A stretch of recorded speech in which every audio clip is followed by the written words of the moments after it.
नमस्कार। संस्कृति यात्रा में आप सभी दर्शकों का हार्दिक स्वागत है। मैं हूं प्रीति सिंह। ये केवल एक यात्रा नहीं बल्कि अनुभूति है। एक ऐसे भारत की जहां हजारों संत महात्माओं ने अपने अपने काल में समाज को धर्म और दर्शन की सामंजस्य से उत्पन्न एक आदर्श जीवन शैली का मार्ग दिखाया है। इनमें से कई संतों ने धर्म और दर्शन के अतिरिक्त समाज में फैली कुरीतियों के दमन के लिए भी जन जागरण किया। समुदाय विशेष और लिंग विशेष के प्रति समाज में प्रचलित असमानताओं का विरोध करके एक समान समाज का प्रचार किया। इन संतों के प्रयास काफी हद तक सार्थक हुए। इनके अनुयायी बढ़ने के साथ ही समाज में परिवर्तन स्पष्ट नजर आने लगे और इसका प्रमाण आज का परिष्कृत समाज है, जिसमें आप और हम समान रूप से जीवन निर्वाह कर रहे हैं। इसी के साथ आइए आगे बढ़ते हैं सांस्कृतिक झलकियों की ओर। संस्कृति यात्रा के पहले पड़ाव साप्ताहिकी में। इंदिरा गांधी राष्ट्रीय कला केंद्र के क्षेत्रीय केंद्र वाराणसी में श्री लाल बहादुर शास्त्री राष्ट्रीय संस्कृत विश्वविद्यालय और अन्य संस्थाओं के सहयोग से परंपराया सर्वधनम आधुनिक दृष्टया अनुप्रयोग शच विषय पर एक अंतर्राष्ट्रीय संगोष्ठी का आयोजन किया गया। उद्घाटन सत्र में प्रोफेसर के.ई. धरणीधर का सम्मान किया गया। संगोष्ठी के मुख्य वक्ता प्रोफेसर कृष्णकांत शर्मा ने परंपरा के संरक्षण के लिए ग्रंथों के साथ साथ विद्वानों के सम्मान की आवश्यकता पर भी जोर दिया। संगोष्ठी में 20 से अधिक विद्वानों ने शोध पत्र प्रस्तुत किए। इंदिरा गांधी राष्ट्रीय कला केंद्र के सदस्यों ने स्वच्छता पखवाड़े के दौरान केंद्र के सभी सदस्यों ने ये संकल्प लिया कि वो हर कोने को स्वच्छ बनाएंगे। इस प्रेरणादायक पहल का नेतृत्व किया केंद्र के सदस्य सचिव डॉक्टर सच्चिदानंद जोशी ने।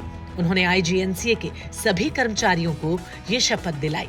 स्वच्छता की इस महत्वपूर्ण मुहिम के तहत आईजीएनसीए अपनी भूमिका का तो निर्वाह कर ही रहा है, साथ ही दूसरों को भी इस संकल्प से जोड़ने का प्रयास कर रहा है।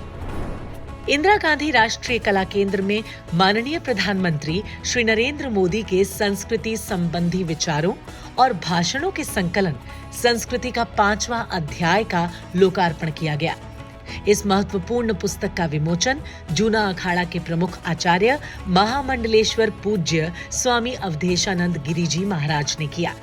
कार्यक्रम की अध्यक्षता की राज्यसभा के उपसभापति श्री हरिवंश ने और मुख्य अतिथि रहे आईजीएनसीए के अध्यक्ष श्री राम बहादुर राय। इस अवसर पर आईजीएनसीए के सदस्य सचिव डॉक्टर सच्चिदानंद जोशी भी मंच पर उपस्थित रहे। इस पुस्तक में माननीय प्रधानमंत्री श्री नरेंद्र मोदी के 2015 से लेकर 2024 तक के कुल 34 भाषणों को संकलित किया गया है, जिनमें भारतीय संस्कृति, परंपराओं, आध्यात्मिक मूल्यों और विरासत जैसे विषयों पर उनके विचारों को प्रस्तुत किया गया है। पुस्तक का संकलन किया है डॉक्टर प्रभात ओझा ने और पुरोकथन लिखा है श्री राम बहादुर राय ने। साप्ताहिकी के बाद आगे चलते हैं अपने अगले पड़ाव विशेष की ओर। आज हम आपको लेकर चल रहे हैं असम, एक ऐसी धरती जिसे महान संत श्रीमंत शंकरदेव ने 15वीं और 16वीं सदी के मध्य पावन बनाए रखा। वो केवल एक धर्मगुरु नहीं बल्कि एक दूरदर्शी समाज सुधारक भी थे। उन्होंने समाज को जाति व्यवस्था और कठोर धार्मिक प्रथाओं की जकड़न से मुक्त करने के लिए आजीवन संघर्ष किया। शंकरदेव जी का व्यक्तित्व बेहद प्रगतिशील था। उनका सपना था एक ऐसा भारत जहां समानता हो, समरसता हो और हर इंसान को बराबरी का अधिकार मिले। उनके अनुयायी उन्हें गुरुजन के नाम से जानते हैं। उनकी ये सोच न सिर्फ हमें इतिहास से जोड़ती है बल्कि एक ऐसी विचारधारा से भी जोड़ती है जो आज भी उतनी ही प्रासंगिक है। तो चलिए इस अनंत प्रेरक यात्रा की शुरुआत करते हैं फिल्म गुरुजन के कुछ खास अंशों के साथ।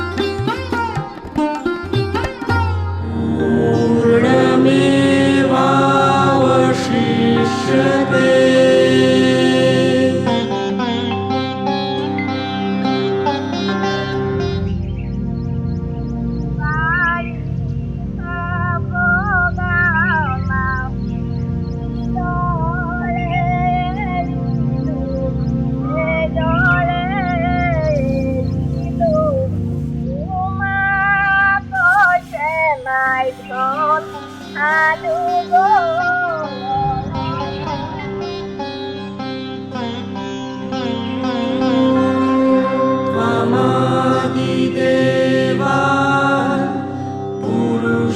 पुराणः त्वमस्य विश्वस्य परं निधानम् वेत्तासि वेद्यं सापरं सधाम त्वया ततं विश्वम् अनन्तरूपा।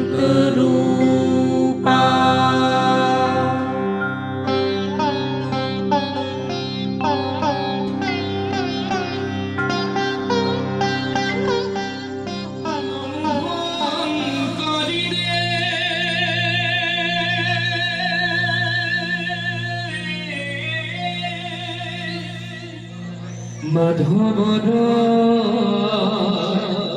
ভিক্ষা ধরি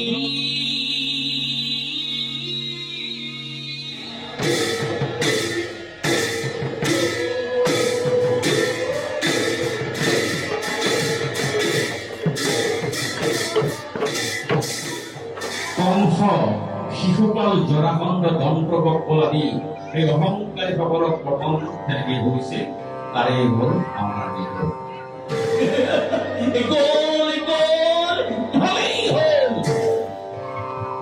কিন্তু সহ্য বিচ্ছ কুৰুকুন্ত্ৰ শক্তি দেখেও কোনো গুণে হীন হোৱা নাই।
The meaning of Sanatana Dharma, you see, which is when we say religion, it becomes very complicated, and we may think what is so great, like, and even globalization time, it may not be that, it may not mean much so seriously.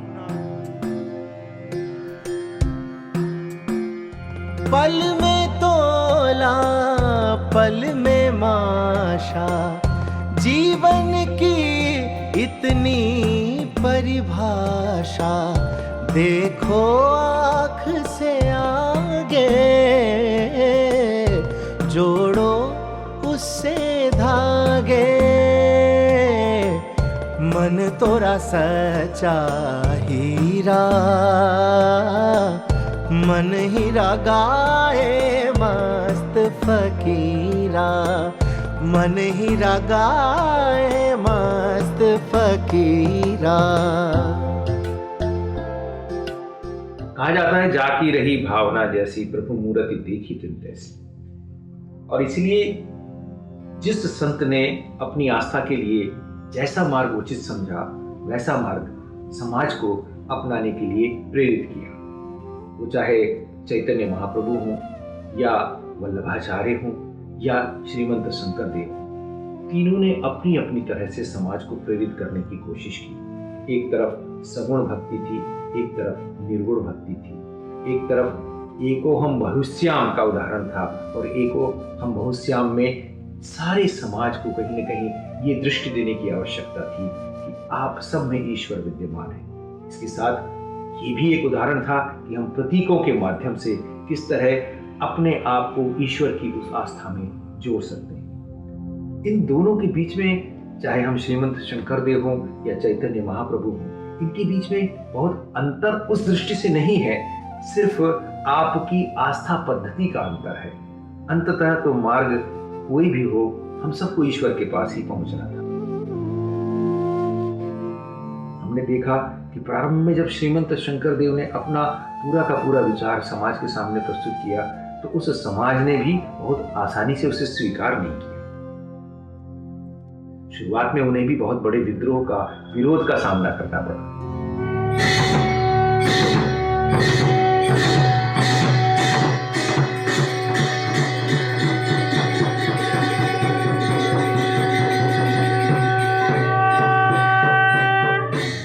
Again, here I see Sanatana Dharma and Buddha's relevance, right? Your mind, this is Astanga Marga and all Buddha said you have to evolve a Buddha in you, or you have to become a Dijo. So Shankardeva's Dijo was, like when we say we all read the Gayatri Mantra, which is the sacred mantra for all, and this was seen by Rishi Vishwamitra, who was not by birth Brahmin. तुझ में उसमें भेद नहीं है, पर ये तुझको बोध नहीं है।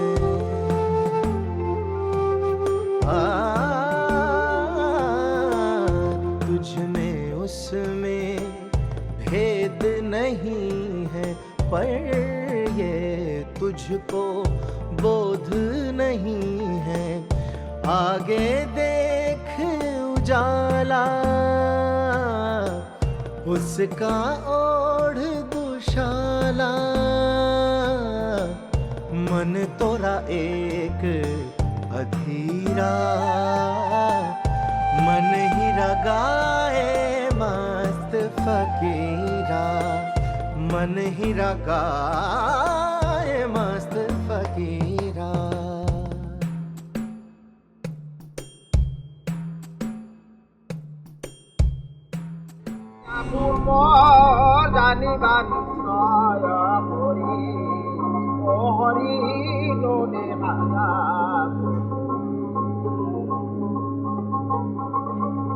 मुझे लगता है कि भारतीय दर्शन की यही विशेषता है, भारतीय दर्शन की यही व्यापकता है।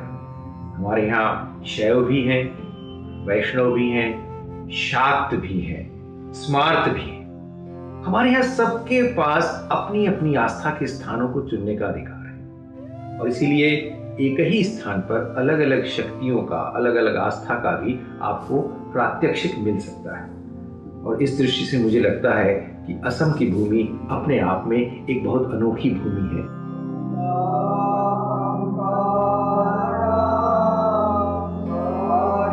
हमारी जो भारतीय सनातन परंपरा है, उसकी व्यापकता की मूल को समझें। अगर हम हमारी सनातन परंपरा के व्यापकता के मूल को समझेंगे, तो उसमें सबको समाहित करने की अद्भुत शक्ति है। आज अगर भारत में सनातन परंपरा हजारों वर्ष तक अक्षुण्ण है, हजारों वर्ष तक निरंतर है, इसमें हमेशा विस्तार ही हुआ है, तो वो सिर्फ इसलिए कि इसमें सबको समाहित करने की और सबको सम्मानजनक रूप से स्थान देने की अद्भुत शक्ति विराजमान है।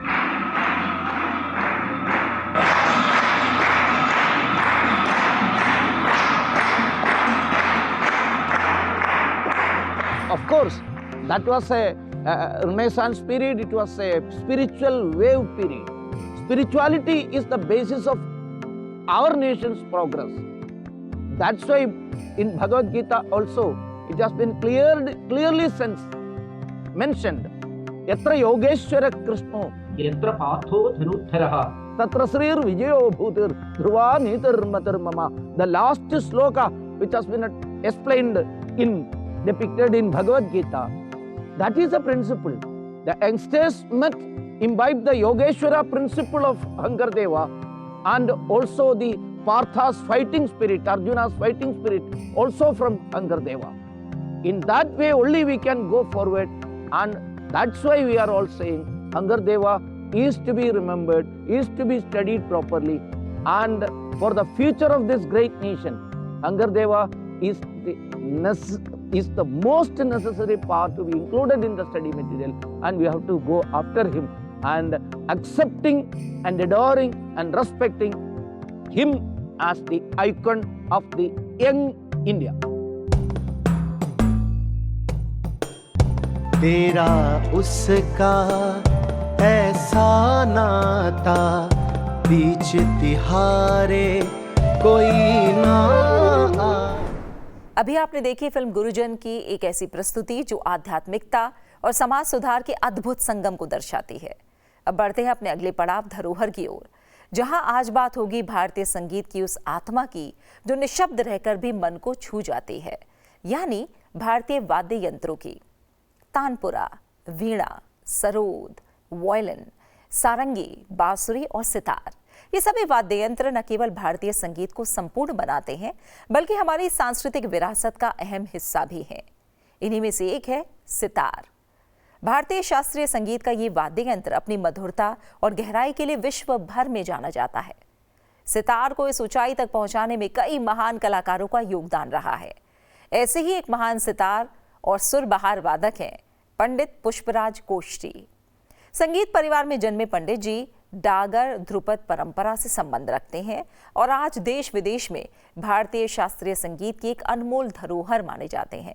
तो चलिए धरोहर के इस पड़ाव में सुनते हैं पंडित पुष्पराज कोष्टी का कर्णप्रिय सितार वादन, एक ऐसा अनुभव जो आत्मा को भी सुरों से भर देता है।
पंडित पुष्पराज कोष्टी का प्रसिद्ध सितार वादन सुनने के बाद आइए आगे बढ़ते हैं अगले पड़ाव माटी सुगंध की ओर। भारत की ग्रामीण धरोहर के संरक्षण के लिए संस्कृति मंत्रालय एक अहम परियोजना चला रहा है जिसका नाम है मेरा गांव मेरी धरोहर। इसी प्रयास की एक झलक दिखाने आज आपको लेकर चल रहे हैं उत्तराखंड के रुद्रप्रयाग जिले में स्थित खूबसूरत गांव कालीमठ। यहाँ देवी काली का मंदिर स्थित होने के कारण कालीमठ गांव भारत के 108 शक्तिपीठों में से एक है। ये गांव अपने दिव्य वातावरण के लिए जाना जाता है। भगवान केदारनाथ के द्वार पर स्थित इस गांव को महाकवि कालिदास से भी जोड़कर देखा जाता है। तो संस्कृति यात्रा के अंतिम पड़ाव माटी सुगंध में चलते हैं कालीमठ गांव की ओर।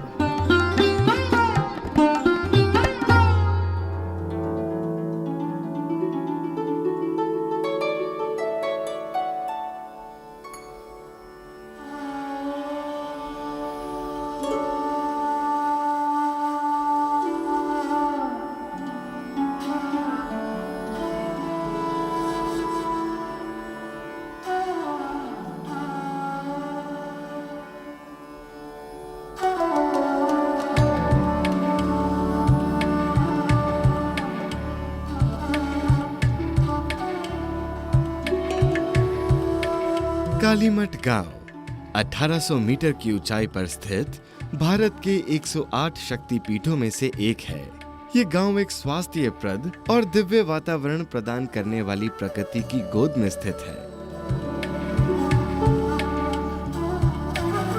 कालीमठ गांव की आबादी 545 है, जिसमें कुल 111 परिवार रहते हैं। गांव में एक जूनियर हाई स्कूल है जो 1980 में स्थापित किया गया था।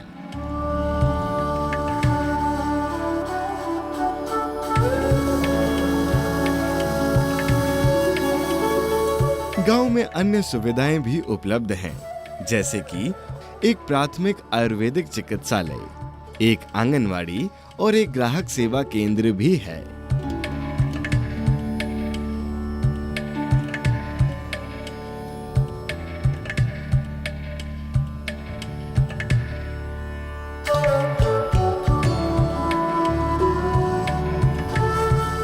ग्रामीणों की आय का मुख्य स्रोत पशुपालन, खेती और पर्यटन है। यहाँ उगाई जाने वाली प्रमुख फसलें आलू, प्याज, राजमा और आड़ू है।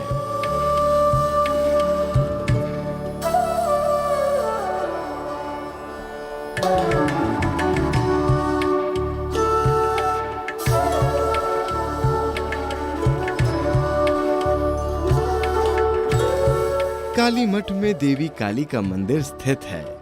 इसे एक दिव्य स्थान और शक्ति पीठ के रूप में माना जाता है।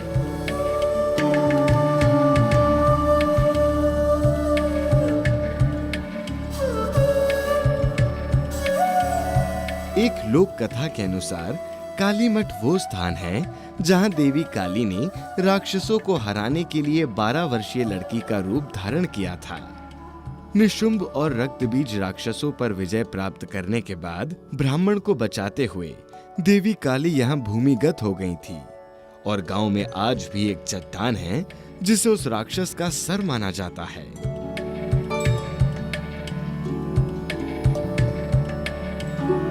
पास में ही भैरव मंदिर है।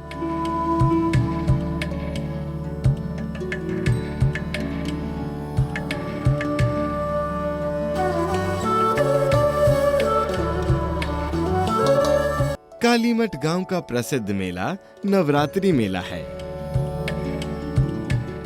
मेले में कई प्रकार के सांस्कृतिक नृत्य आयोजित किए जाते हैं, जैसे पांडव नृत्य और भुगडोवाल नृत्य।